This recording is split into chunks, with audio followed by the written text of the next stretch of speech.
تفصیل سے جنرل اسد درانی اور اے ایس دلت نے را اور آئی ایس آئی کی کامنالٹیز کے اوپر، شارٹ کمنگز کے اوپر اور ان کی جو پاورز ہیں یا ان کی سٹرینتھس جو ہیں ان کے اوپر بات کی ہے۔ جو تسلیم کیا بھارتی خفیہ ایجنسی را کے سربراہ نے، انہوں نے تسلیم کیا کہ ہم آج تک پاکستانی خفیہ ایجنسی آئی ایس آئی کا کوئی ڈیفیکٹر نہیں ڈھونڈ پائے، لیکن ساتھ ہی ساتھ بٹوین دا لائنز انہوں نے یہ بھی کہا کہ مول ہونا وہ زیادہ آسان اور زیادہ اہم ہوتا ہے دین اے ڈیفیکٹر ہونا۔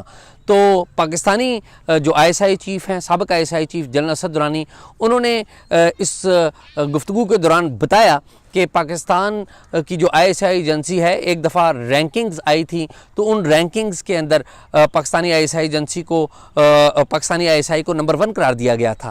ساتھ ہی ساتھ انہوں نے ایک واقعہ بھی نریٹ کیا۔ انہوں نے واقعہ یہ نریٹ کیا کہ ایک امریکن جرنلسٹ نے ایک دفعہ ان سے پوچھا کہ آپ کی را کے بارے میں کیا رائے ہے، تو انہوں نے جواب دیا تھا، جنرل اسد درانی نے جواب دیا تھا کہ بھارتی خفیہ ایجنسی را اتنی ہی بہتر ہے جتنی پاکستانی ایجنسی آئی ایس آئی، اور وہ اتنی ہی خراب ہے جتنی پاکستانی ایجنسی آئی ایس آئی ہے۔ تو یہ گفتگو ان کی طرف سے ہوئی، لیکن اگر انٹیلیجنس ایجنسی کی جو کمپیریزن آپ نے ان ڈیٹیل جاننا ہو تو سب سے پہلے یہ بھی دیکھنا ہوگا کہ دونوں انٹیلیجنس ایجنسیوں نے کہاں کہاں کون کون سے آپریشنز میں حصہ لیا۔ اگر آپ را اور آئی ایس آئی کا کمپیریزن کرواتے ہیں تو دیر از ایکچولی نو کمپیریزن، کیونکہ Pakistani I S I agency جو ہے، پاکستانی خفیہ ایجنسی آئی ایس آئی، خود اے ایس دلت مانتے ہیں کہ اس کا جو اسپیکٹرم ہے وہ بڑا ہے۔ پاکستانی آئی ایس آئی، جس کو اسد درانی نے بھی تسلیم کیا کہ افغانستان میں انوالومنٹ، پھر جو کولڈ وار کی جو انوالومنٹ ہے، پھر وار آن ٹیرر کے حوالے سے جو پاکستانی آئی ایس آئی نے کام کیا ہے وہ بہت بڑا ہے with compare to the Indian را۔ تو یہ باتیں ہیں، لیکن اس میں ایک اور امپارٹنٹ بات ہے، وہ یہ ہے کہ اگر دونوں ایجنسیوں کا کمپیریزن کریں تو اپائنٹمنٹ اور ان کے افسران کی بات بھی بڑی امپارٹنٹ ہے۔ پاکستانی جو آئی ایس آئی ہے، اس میں جو سربراہی کرتے ہیں عام طور پر 3 سال کے لیے فوجی افسران آتے ہیں، جبکہ بھارتی خفیہ ایجنسی را کی سربراہی ان کے کیریئر انٹیلیجنس آفسر کرتے ہیں۔ اے ایس دلت خود آئی بی کے آفسر تھے جن کو را کا سربراہ لگایا گیا تھا، لیکن پاکستان میں ایسا نہیں ہو سکتا اور آج تک ایسا ہوا بھی نہیں کہ کوئی آئی بی کا افسر جو کہ کیریئر انٹیلیجنس آفسر ہو وہ کبھی آئی ایس آئی کا سربراہ بنا ہو۔ پاکستانی خفیہ ایجنسی آئی ایس آئی اور بھارتی خفیہ ایجنسی را کا مقابلہ ہر دم رہتا ہے۔ آپ گزشتہ 20 سالوں کی اگر تاریخ اٹھا کر دیکھ لیں تو دونوں کے درمیان ہر وقت ایک موقع ہم نے دیکھا کہ وہ میڈیا کو بھی ایک دوسرے کے خلاف یوز کرتے رہے، پالیٹکس کو بھی ایک دوسرے کے خلاف یوز کرتے رہے، اور اپنی فارن پالیسی کے اوپر بھی انفلوئنس کرتے رہے۔ دونوں کے درمیان حالیہ سالوں میں جو سب سے بڑا واقعہ ہوا ہے وہ کارگل کی جنگ ہوئی ہے، جس میں دونوں افواج ایک دوسرے کے سامنے تھی، اور یہ کارگل کی جنگ کے پیچھے بھی اگر دیکھا جائے تو دونوں ملکوں کی خفیہ ایجنسیاں آئی ایس آئی اور را ایک دوسرے کے سامنے تھی۔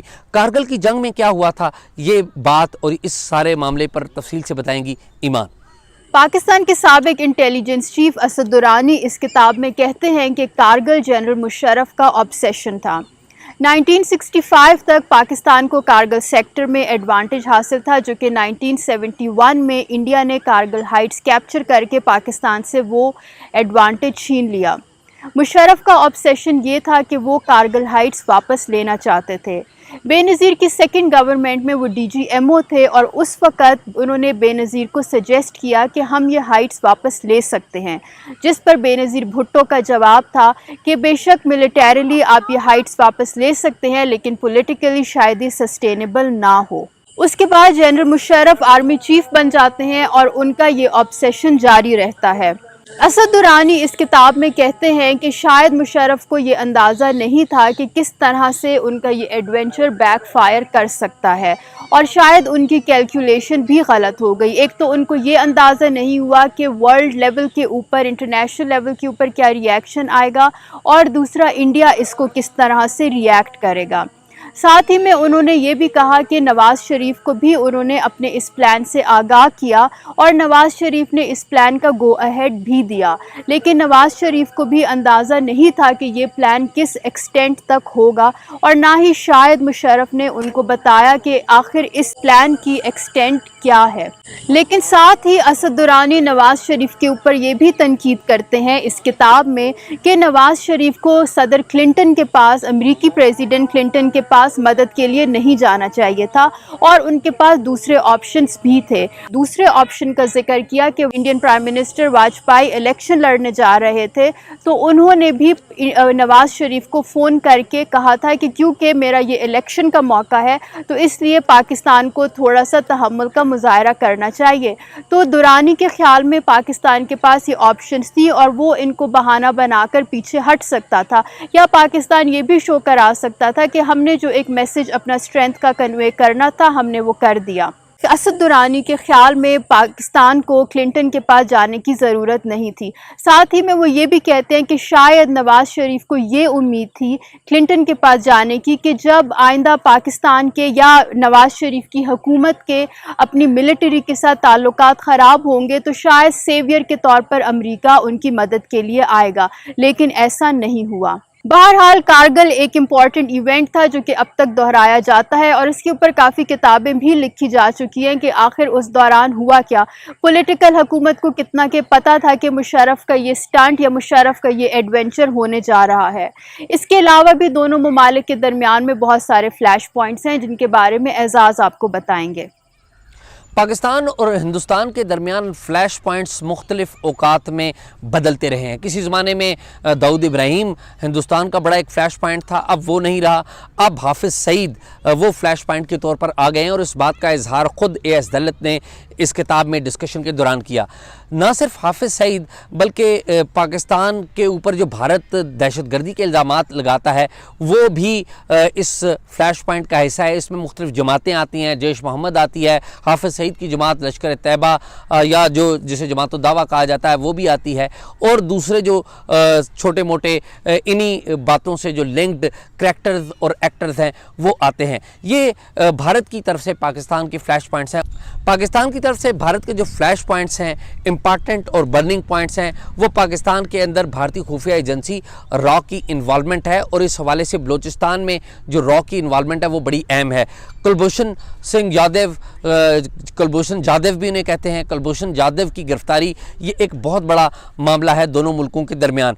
पाकिस्तानी खुफिया एजेंसी ISI ने भारतीय खुफिया एजेंसी रॉ के अफसर कुलभूषण जाधव को पकड़ा हुआ है। उसका मामला अभी अदालत में है, लेकिन एक फ्लैश पॉइंट है मुस्तकिल दोनों मुल्कों के दरमियान। तो जब भी पाकिस्तान और भारत के दरमियान बातचीत होती है हालिया सालों में, तो मुंबई अटैक्स के हवाले से हाफिज़ सईद का किरदार, क्योंकि हाफिज़ सईद का किरदार बयान किया गया है मुंबई अटैक में भारत की तरफ से, वो सामने आता है। और कुलभूषण जाधव की पाकिस्तान में इन्वॉल्वमेंट और रॉ की पाकिस्तान में इन्वॉल्वमेंट के हवाले से मामला पाकिस्तान उठाता रहा है।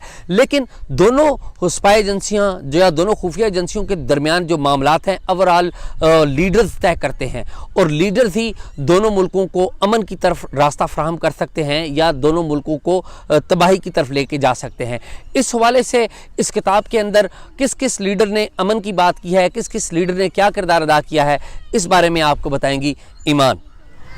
इंडिया और पाकिस्तान के दरमियान अगर कोई पर्सनैलिटीज़ अमन ला सकती हैं तो उनमें से एक वाजपेयी थे। इस किताब के मुताबिक और ए.एस. दलत का जो अपना तज्जिया है, उनका ख्याल था कि वाजपेयी से ज़्यादा बेहतर कोई शख्स नहीं था जिन्होंने अमन लाने की कोशिश की। वाजपेयी ने ब्रीफली सबसे पहले तो 96 में उन्होंने सर्व किया और फिर उसके बाद उन्होंने 1999 से 2004 तक उन्होंने बतौर प्राइम मिनिस्टर, और वो भी BJP के प्राइम मिनिस्टर थे। पाकिस्तान में उनके काउंटर पार्ट्स नवाज़ शरीफ और फिर उसके बाद मुशर्रफ थे। ए.एस. दलत का ख्याल है कि वाजपेयी की एक ख़ास पर्सनैलिटी थी, यानी उनका एक अपना स्टैचर था। वाजपेयी वैसे भी एक राइटर और पोइट के तौर पर जाने जाते थे, और इसके अलावा हुकूमत में उनकी बड़ी स्ट्रॉन्ग पोजीशन थी, यानी हुकूमत में उनकी सुनी जाती थी। अगर वो कोई भी उस वक़्त फ़ैसला करते तो शायद कोई ना कोई मंतकी अंजाम तक पहुँच सकता था। लेकिन हुआ ये कि जैसे ही नवाज़ शरीफ के साथ उनकी बातचीत शुरू हुई, बल्कि 1998 में जब पहली दफ़ा पाकिस्तान ने न्यूक्लियर टेस्ट्स किए, तो उसके बाद वाजपेयी ने पाकिस्तान का दौरा किया और इवन एक जो बस इनऑगरल सर्विस थी वो भी शुरू हुई दोनों ममालिक के दरमियान में। और वाजपेयी जहाज़ के बजाय, हवाई जहाज़ के सफ़र करने के बजाय, वो उस बस सर्विस के ज़रिए वागा के थ्रू लाहौर आए और वहाँ पर एक ट्रीटी भी साइन हुई जिसका कि मकसद दोनों ममालिक के बायलेटरल ताल्लुकात को बढ़ाना था और बेहतर करना था। और क्योंकि उस वक़्त न्यूक्लियर टेस्ट की वजह से एक ایک ख़तरनाक किस्म की फ़िज़ा कायम हो चुकी थी, तो उस फ़िज़ा को भी या उस कशीदगी को भी कम करने के लिए, सिक्योरिटी सिचुएशन को बेहतर करने के लिए वो ट्रीटी साइन हुई थी। लेकिन उसके बाद ही अनफॉर्चुनेटली कारगिल हो गया, जो कि मई 1999 में हुआ। कारगिल के बाद ही जल्द ही अक्टूबर 1999 में मुशर्रफ ने, प्रेसिडेंट मुशर्रफ, बल्कि सिर्फ उस वक़्त तो वो आर्मी चीफ़ थे, उन्होंने कू कर दिया। ए.एस. दलत इस किताब में लिखते हैं कि वाजपेयी को बहुत डिसअपॉइंटमेंट हुई थी जब कू हुआ था, इसलिए क्योंकि उनकी अपने जो काउंटर पार्ट नवाज़ शरीफ हैं, उनके साथ एक बहुत ही अच्छा बातचीत का सिलसिला चल रहा था, और जब कू हुआ तो वो जो तसलसल था बातचीत का, वो एक तरह से तातुल का शिकार हो गया। बहरहाल उसके बाद भी, इवन जब मुशर्रफ ने टेक ओवर किया, तो उसके बाद भी वाजपेयी ने उनको इंडिया आने की दावत दी और आगरा समिट हुई। बल्कि 2004 में भी सार्क समिट के लिए भी वाजपेयी इस्लामाबाद तशरीफ़ लाए थे। तो यानी वो जो एक जो पीस की जो कोशिशें थी, वो मुसलसल वाजपेयी की तरफ से जारी थी, बल्कि जो पाकिस्तानी उनके काउंटर पार्ट्स थे, वो भी कोशिशें कर रहे थे अमन लाने की। तो ये जो टाइम पीरियड है, ये काफ़ी इम्पॉर्टेंट था, जिस दौरान कोशिशें चलती रहीं दोनों ममालिक के दरमियान। इस किताब के अहम पॉइंट्स आपने सुने, लेकिन मैं क्लोजिंग से पहले ईमान से पूछूंगा। ईमान, आप ये बताइए कि आपको कौन कौन सी गैप्स इस किताब में लगे और कौन कौन सी स्ट्रेंथ्स इस किताब में नज़र आई?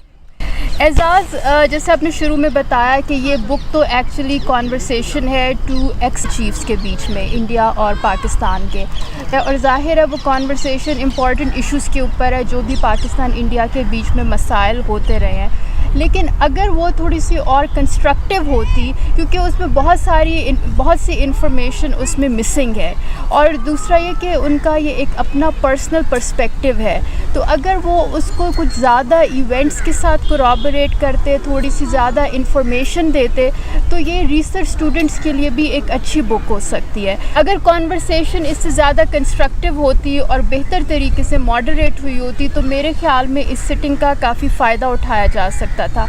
ईमान, आपका ये पॉइंट बड़ा इंपॉर्टेंट है, लेकिन मैं ये कहूँगा कि हमें ये भी याद रखना चाहिए कि ये दो ऐसे मुल्कों के इंटेलिजेंस चीफ्स आपस में मुलाकात कर रहे हैं जो दोनों एक दूसरे को दुश्मन समझते हैं और दोनों एक दूसरे के दर पे हैं कि वो मालूमात लें, तो ये कभी ऐसी बात नहीं करेंगे। लेकिन मैं समझता हूँ इन माय पर्सनल ओपिनियन कि ये किताब एक बहुत बड़ी डेवलपमेंट है, दोनों मुल्कों के दरमियान अमन लाने की एक बहुत बड़ी कोशिश है, क्योंकि इसमें वे फॉरवर्ड मौजूद है। और वे फॉरवर्ड इन्होंने ये दिया है कि दोनों मुल्कों के दरमियान एक काउंसिल ऑफ इंटेलिजेंस होनी चाहिए, दोनों मुल्कों के जो इंटेलिजेंस चीफ्स हैं, यानी कि रॉ और ISI के जो इंटेलिजेंस चीफ्स हैं, वो आपस में रेगुलर बुनियादों पर मिलने चाहिए। और मैं तो ये समझता हूँ कि दोनों मुल्कों के जो आर्मी चीफ्स हैं उनको भी रेगुलर बुनियादों पर मिलना चाहिए। तो ये अगर देखा जाए, जनरली देखा जाए, तो ये एक बहुत बड़ी डेवलपमेंट है कि दोनों मुल्कों के मौजूदा नहीं तो चलें साबिक इंटेलिजेंस चीफ्स ही आपस में मिले, पब्लिकली मिले और उन्होंने बातचीत की। चलें, बातचीत का आगाज़ तो हुआ। ईमान को और मुझे इजाज़त दीजिए और आपसे दरख्वास्त ये है कि हमारी बुक रिव्यू के ऊपर आप अपने कमेंट्स ज़रूर दें। आप जो कोई भी हैं, आप पाकिस्तानी हैं, इंडियन हैं, कोई भी आपकी शहरियत है, इस हमारी गुफ्तगू को ऑब्जेक्टिवली लीजिए और इसको आगे बढ़ाइए।